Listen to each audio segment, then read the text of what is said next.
Bismillahirrahmanirrahim. Rabbi shrah li sadri wa yassir li amri wa hlul 'uqdatam min lisani yafqahu qawli. Subhanaka la ilma lana illa ma 'allamtana innaka antal alimul hakim. Uhayyikum bi tahiyatil Islam, tahiyatis salam, tahiyatil mubarakah. Assalamualaikum warahmatullahi wabarakatuh. Alhamdulillah kita dapat bertemu sekali lagi dalam sesi tazkirah kita yang berjudul Kisah-kisah dari Al-Quran. Dan Alhamdulillah pada minggu lepas kita sudah pun berkongsi kisah mengenai lembu betina yang terjadi pada zaman Nabi Musa alaihi salam, di mana ketika itu terjadi suatu kes pembunuhan di kalangan Bani Israel. Dan akhirnya mereka dapat mencari tahu siapa pembunuhnya melalui penyembelihan seekor lembu sebagaimana diperintahkan oleh Allah Subhanahu Wa Taala kepada mereka melalui Nabi Musa alaihi salam. Dan di antara pelajaran yang dapat kita raih dari kisah itu pada minggu lepas adalah supaya kita melaksanakan perintah Allah tanpa banyak pertanyaan, atau kalau tidak mungkin saja kita akan menyusahkan diri kita sendiri. InsyaAllah pada hari ini pula saya akan berkongsi suatu kisah mengenai seorang Nabi yang jarang sebenarnya kita sebut nama dia, tapi dia agak dikenali daripada kisah dia bersama Nabi Musa AS, iaitu kisah mengenai Nabi Khidir. Adapun kisah beliau ini kita boleh dapatkan dalam surah Al-Kahfi dari ayat 60 hingga 82. Hanya saja memandangkan agak banyaknya ayatnya, jadi kali ini saya tidak akan membaca ayat-ayatnya satu persatu seperti mana biasa, tetapi kita akan terus masuk ke dalam kisah Nabi Khidir ini, insya-Allah. Okey. Jadi, kisah mengenai Nabi Khidir. Bagaimana sebenarnya kisah dia bermula? So, kisah dia bermula macam ini. Kalau kita mengkaji daripada hadis yang kita dapatkan daripada seorang sahabat yang bernama Ubay bin Ka'ab radhiyallahu an, dan juga sebahagian daripada tafsir daripada Ibn Katsir sendiri, cerita dia bermula apabila pada suatu ketika dahulu di zaman Nabi Musa, tentu beliau sedang berbicara di hadapan Bani Israel kan. Dan tu tiba-tiba salah seorang di antara mereka bertanya kepada Nabi Musa alaihi salam, "Wahai Musa, siapakah manusia yang paling berilmu di muka bumi ini?" Jadi Nabi Musa waktu tu kan, memandangkan beliau adalah seorang nabi, seorang rasul malah. Jadi tentu dia rasa bahawasanya dialah orang yang paling berilmu di muka bumi pada waktu itu.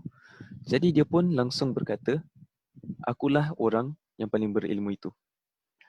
Hanya saja seandainya dia berkata wallahu a'lam, iaitu Allah lebih tahu, maka itu adalah lebih baiklah, kerana macam mana pun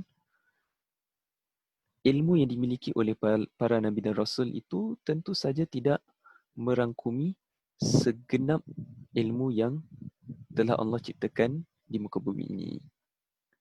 Dan hanya Allah sahaja yang paling berilmu. Allah lah yang maha mengetahui, dan segala ilmu itu hanyalah milik Allah Subhanahu wa taala.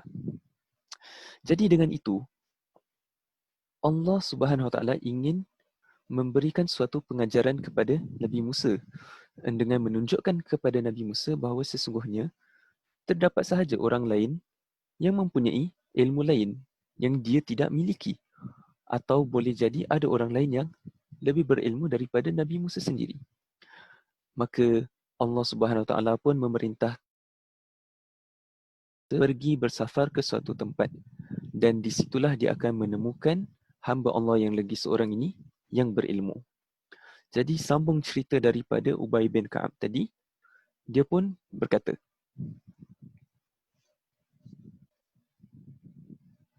maka dia pun berkata, lalu Allah berkata kepada dia, sebagaimana yang kita akan dapatkan dalam surah Al-Kahfi dalam ayat 60, di mana Allah berkata, falamma wa idh qala Musa li fatahu la abrahu hatta ablugha majma'al bahraini aw amdiya huquba. Yang bermaksud, dan ingatlah ketika Musa berkata kepada temannya, aku tidak akan berhenti berjalan sehingga aku sampai di tempat pertemuan dua laut ini, kalau tak aku akan berjalan terus bertahun-tahun sampai aku bertemukan hamba Allah yang telah Allah ceritakan kepada Nabi Musa. Jadi Nabi Musa pun pergi berjalan dengan budak milik dia ni, dan sebahagian riwayat mengatakan bahawa budak lelaki tersebut bernama Yusha bin Nun, dan Yusha bin Nun ini suatu hari nanti pula dia sendiri akan menjadi seorang Nabi. Okey, tapi itu adalah cerita yang lain lagi. Jadi balik kepada sini, maka Musa alaihissalam dan Yusha bin Nun pun berjalan di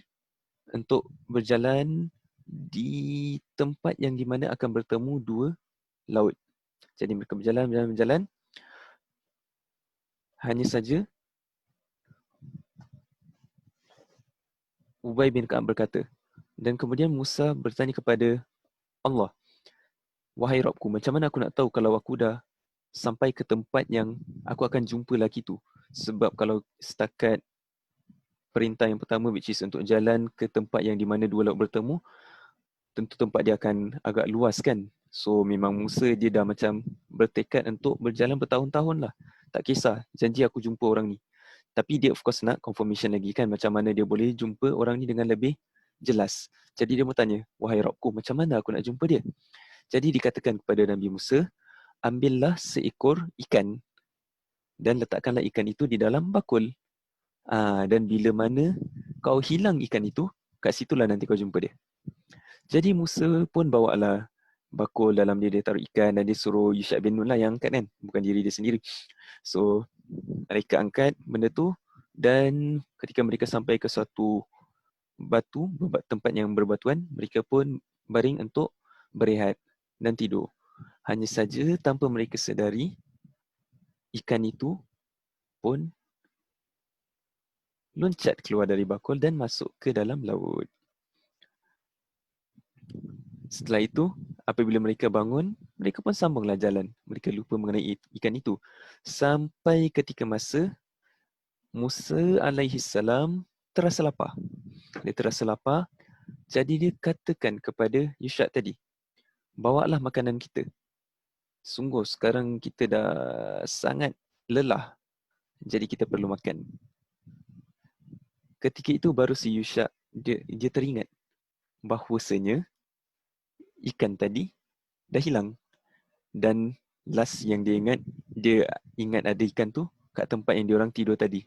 Bila dah bangun, ikan tu dah tak ada. Hanya saja dia lupa untuk memberitahu kepada Nabi Musa AS. Jadi kali ini dia pun bercakaplah kepada Nabi Musa. Dia kata kepada Nabi Musa, فَلَمَّا بَلَغَا مَجْمَعَ بَيْنِهِمَا نَسِيَ حُوتَهُمَا فَاتَّخَذَ سَبِيلَهُ فِي الْبَحْرِ سَرَبًا فَلَمَّا جَاوَزَ قَالَ لِفَتَاهُ آتِنَا غَدَاءَنَا لَقَدْ لَقِينَا مِنْ سَفَرِنَا هَذَا نَصَبًا قال أرأيت إذ أوينا إلى الصخرة فإني نسيت الحوت وما أنسانيه إلا الشيطان أن أذكره واتخذ سبيله في البحر عجبا. Dan kemudian Yusha pun berkata,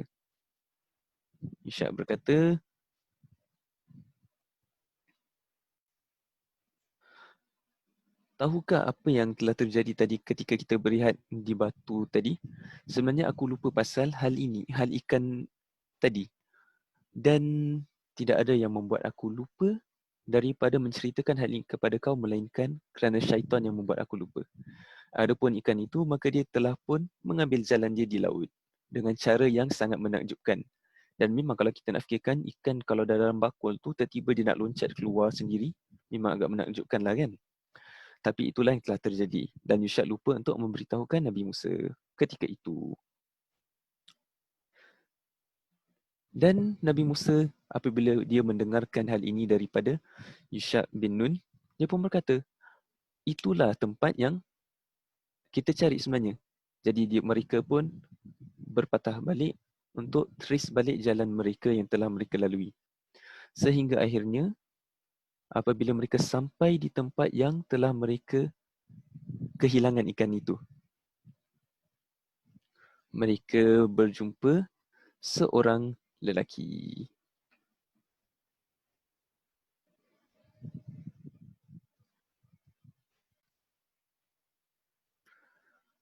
sebagaimana yang disebut dalam ayat yang ke-65. Fawajada 'abdan min ibadina atainahu rahmatan min indina wa 'allamnahu min ladunna ilma. Lalu mereka dapati seorang dari hamba-hamba kami yang telah kami kurniakan kepadanya rahmat dari kami dan kami telah mengajarnya sejenis ilmu dari sisi kami. Qala lahu Musa hal attabi'uka ala an tu'allimani mimma 'ullimta rusyda. Kemudian Nabi Musa berkata kepada dia, lelaki yang dia jumpa tadi, boleh tak aku ikut kamu dengan syarat engkau ajar kepada aku apa yang telah Allah ajarkan kepadamu, ilmu yang akan menjadi petunjuk bagi diriku. Dan kalau kita perhatikan bahagian ini, kita akan dapati hal ini menunjukkan kerendahan hati Nabi Musa, iaitu dia tidak mempunyai sifat egoistik, kan?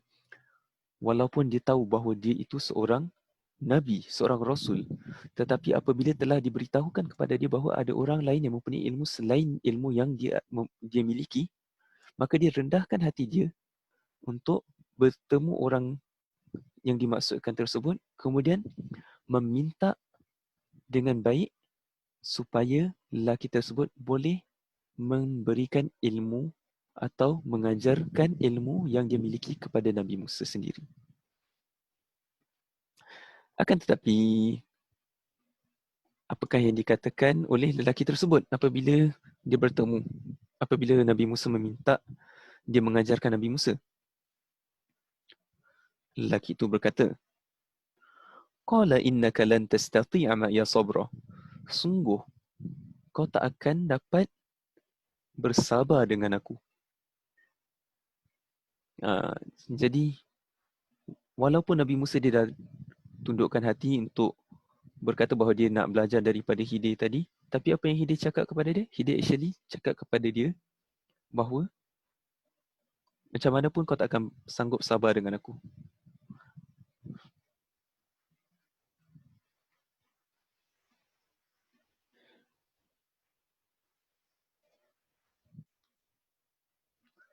Di mana kemudian Nabi Musa pun berkata bila Khidir cakap dekat dia yang dia takkan sabar dengan Khidir, Nabi Musa pun berkata, InsyaAllah kau akan dapati aku sebagai orang yang sabar dan aku tak akan membantah apa saja yang kau perintahkan kepada aku.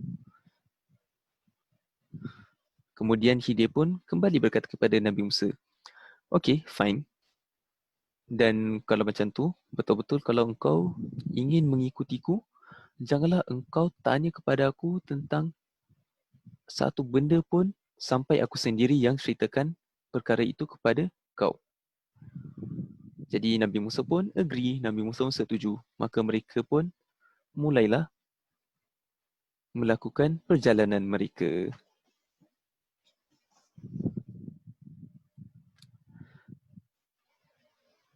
Adapun mengenai kita menyimpang sedikit mengenai nama Nabi Khidir ni, kenapa nama dia Khidir? Ada yang mengatakan bahawa dia diberikan nama Khidir kerana apabila dia duduk di tempat yang tandus, dia duduk di tempat yang tidak ada tanaman dan apa segala, dengan serta-merta akan mulai tumbuh hijauan, kehijauan di sekeliling dia. Kira apa? Grasses akan mulai muncul di sekeliling dia dan sebagainya. Dan dalam bahasa Arab, Khidir itu memang asalnya dari perkataan khadra yang bermakna hijau. Itulah sedikit. Tapi wallahualam akan kesahihan pendapat itulah. Sekarang kita balik kepada cerita di mana mereka berdua, Musa dengan Khidir, sudah mulai melakukan perjalanan mereka. Okey. So, mereka pun mulai berjalan sampai mereka sampai kepada suatu kapal. Sebab ingat tadi mereka kan jumpa dia dekat antara dua laut kan. So, sekarang dia orang naik kapal pula. So, apabila mereka naik kapal, apa yang dilakukan Khidir? Yang dilakukan Khidir adalah dia dengan serta-merta melubangkan kapal tersebut. Tentu Musa pun terperanjat, kan? Maka dia pun berkata dalam ayat yang ke-71 pula, فانطلق حتى إذا ركب في السفينة خرقها قال أخرقتها لتغرق أهلها لقد جئت شيئا إمرا. So, apabila kedua mereka telah naik sebuah kapal, lalu Hidir bocorkannya, Nabi Musa pun berkata, kenapa kau bocorkan tempat ni sedangkan orang-orang tu semua dah tumpangkan kita dan kau sekarang akan menenggelamkan penumpang-penumpang dia. Sungguh kau telah melakukan suatu perkara yang besar, kata Nabi Musa. So Hidir pun ingatkan kepada Nabi Musa, takkah tadi awal-awal lagi aku dah cakap, qala alam aqul innaka lan tastati'a ma'iya sabra. Awal-awal lagi aku dah cakap, bukan bahawa kau sekali-sekali tidak akan dapat bersabar bersamaku. Jadi Nabi Musa pun dia tersentap sekejap, teringat, okey, janganlah kau marah dengan aku sebab aku lupa pasal benda tu. Dan janganlah engkau beratkan aku dengan sebarang kesukaran dalam urusanku untuk menuntut ilmu darimu. Jadi, okey, Nabi Hidir pun, okey, fine. It's fine and all. Mari kita sambung berjalan. Jadi mereka pun sambung. Mereka sambung berjalan. Dan kali ini terjadi pula insiden yang kedua. Di mana setelah mereka turun dari kapal tadi, mereka jalan di tepian pantai. Kan? Kemudian mereka jalan ke dalam lagi, tiba-tiba Hidir melihat seorang budak lelaki yang sedang bermain-main bersama budak-budak lelaki yang lainnya. Serta-merta si Hidir pun pegang kepala budak lelaki tersebut dan dia penggal leher budak itu. Kalau tadi hanya bocorkan kapal, Nabi Musa dah terperanjat, cuba bayangkan sekarang. Tiba-tiba ada orang membunuh budak lelaki di depan Musa. Mesti Nabi Musa pun lebihlah terperanjat. Kan? Jadi Nabi Musa pun berkata, patutkah engkau membunuh satu jiwa yang bersih? Sebab Nabi Musa lihat budak yang dibunuh itu adalah masih budak lagi. So, most likely it's an innocent soul. Jiwa yang bersih, yang tidak berdosa membunuh orang. Sungguh kali ini engkau laqad ji'ta syai'an nukra. Sungguh engkau telah betul-betul melakukan suatu perbuatan yang mungkar, kata Nabi Musa kepada Hidir.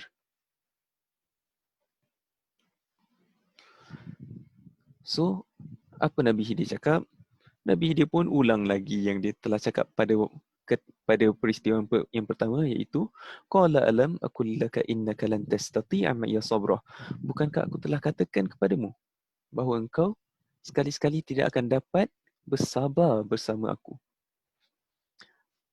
Kali ini Musa pun teringat lagi. Okey, fine. Jika aku bertanya kepadamu tentang sebarang perkara sesudah ini, maka janganlah engkau izinkan aku untuk berjalan dengan kau lagi. Sungguh engkau telah cukup mendapat alasan berbuat demikian disebabkan pertanyaan-pertanyaan dan bantahanku.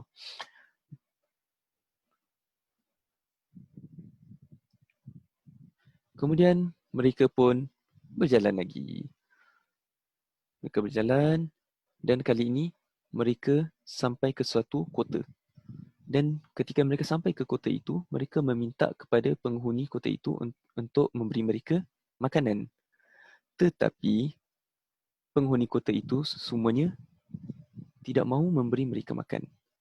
Jadi mereka pun jalan di keliling kota dan tiba-tiba mereka melihat suatu tembok yang seolah-olah tembok itu akan roboh. Jadi Hidir pun serta-merta, tak ada orang minta tolong, dia betulkan tembok tu. Sehingga tembok tu dapat tegak kembali dan jadi sempurnalah. Dan Nabi Musa pun berkata kepada Hidir. Nabi Musa berkata kepada Hidir, kau tahu, kau buat macam gini, kalau kau betul-betul nak, engkau berhak tau minta upah.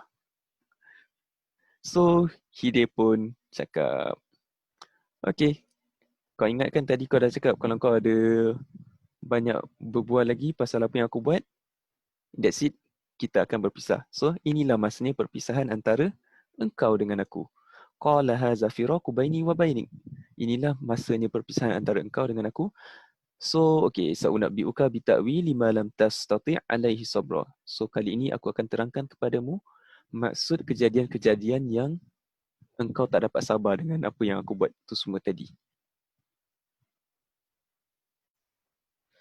Jadi Nabi Khidir pun mulai menjelaskan, dia mulai explain kepada Nabi Musa kenapa sebenarnya dia melakukan tiga-tiga hal yang telah kita sebutkan tadi.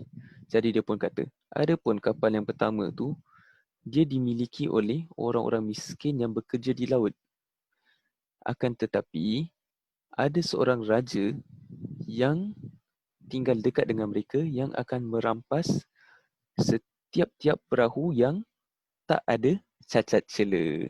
Jadi aku pun bocorkan kapal tu, jadi raja tu tak akan merampas kapal itu daripada orang-orang miskin tersebut.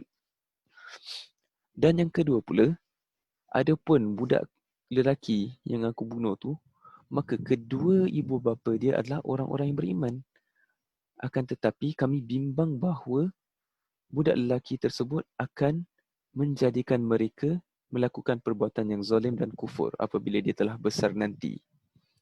Adapun perkara yang ketiga adalah bahawasanya tembok tu dia dimiliki oleh dua orang anak yatim di kota itu.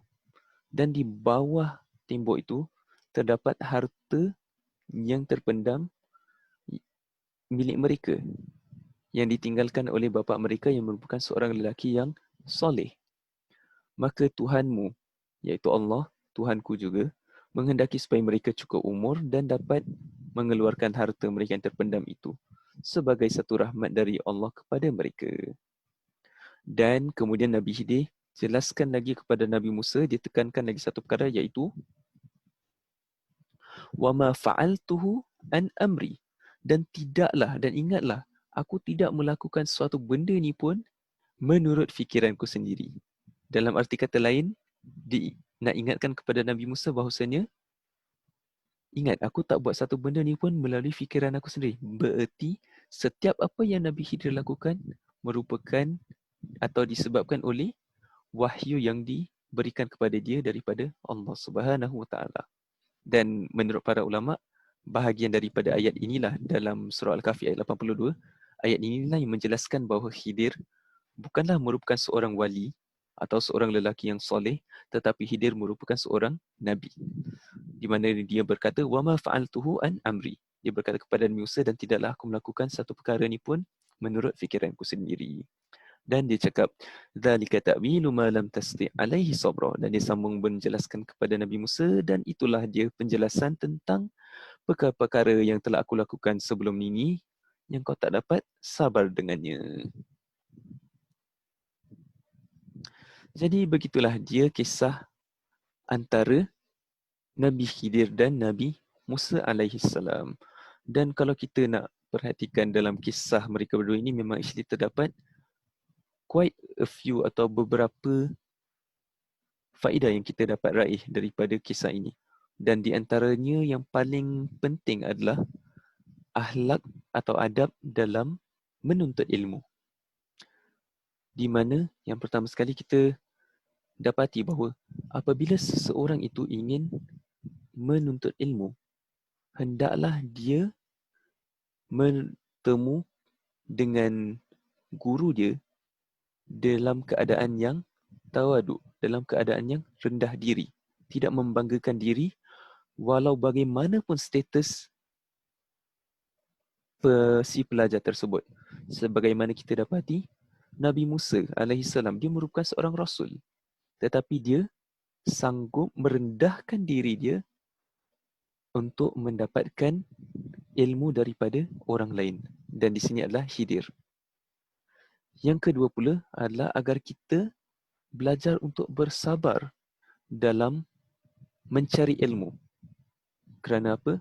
Kalau kita dalam mencari ilmu kita tidak mempunyai kesabaran, niscaya memang kita tidak akan dapat meraih ilmu sebanyak mungkin. Sebagaimana kita dapati dalam kisah Nabi Musa ini, dia hanya sanggup bertahan dengan Khidir sebanyak melalui 3 perkara sahaja. Dan kata Nabi Muhammad SAW dalam hadis yang diriwayatkan oleh Ubay bin Ka'ab tadi, seandainya lah Nabi Musa bertahan sedikit saja, mungkin kita akan dapat meraih lebih banyak lagi ilmu daripada Khidir. tadi.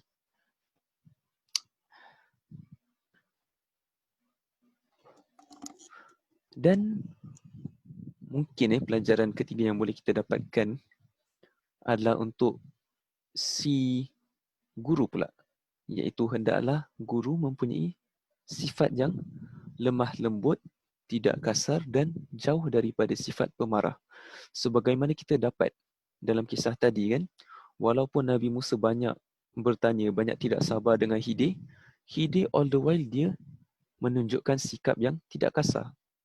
Dan begitulah hendaknya perilaku seorang pendidik apabila dia ingin menyampaikan ilmu kepada murid-muridnya.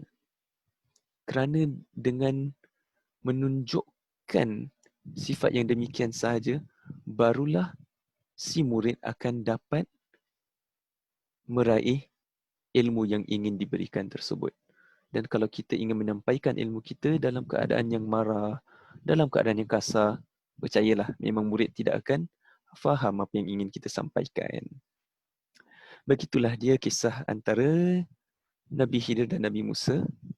Oh, ada satu lagi perkara yang saya rasa patut saya jelaskan. Ada sebahagian orang yang mempunyai kepercayaan, suatu kepercayaan bahawasanya Nabi Khidir masih hidup di dunia sampai sekarang. Jadi apakah perkataan atau pendapat para ulama mengenai hal ini?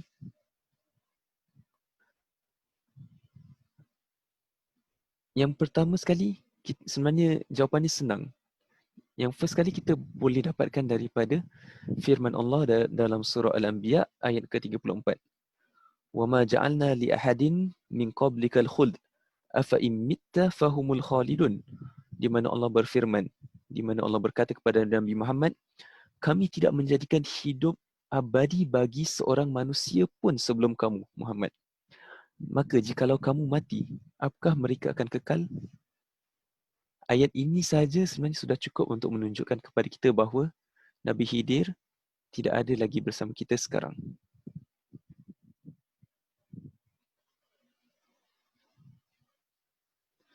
Dan kalau kita nak fikirkan, hanya satu sahaja makhluk yang mendapatkan perjanjian daripada Allah bahawa dia akan diberikan kehidupan yang panjang. Tapi kehidupan dia pun akan berakhir pada hari kiamat. Dan siapakah makhluk itu? Makhluk itu hanyalah iblis. Di mana dia diberikan perjanjian oleh Allah, Allah akan memanjangkan kehidupan dia hingga hari kiamat supaya dia boleh cuba sedaya upaya dia untuk menyesatkan umat manusia. So, apakah kita ingin samakan Nabi Khidir dengan iblis? Well, terpulang kepada para pendengar sendiri untuk fikirkan. Semoga kita dapat meraih sedikit sebanyak manfaat daripada kisah antara Nabi Musa dengan Khidir alaihi wassalatu wassalam. Cukuplah sampai sini. Aku lu qauli hadza wa astaghfirullahal azim li wa lakum wa atubu ilaik. Alhaqqu min rabbikum fala takunanna minal mumtarin. Subhanakallahumma wa bihamdika asyhadu an la ilaha illa anta astaghfiruka wa atubu ilaik.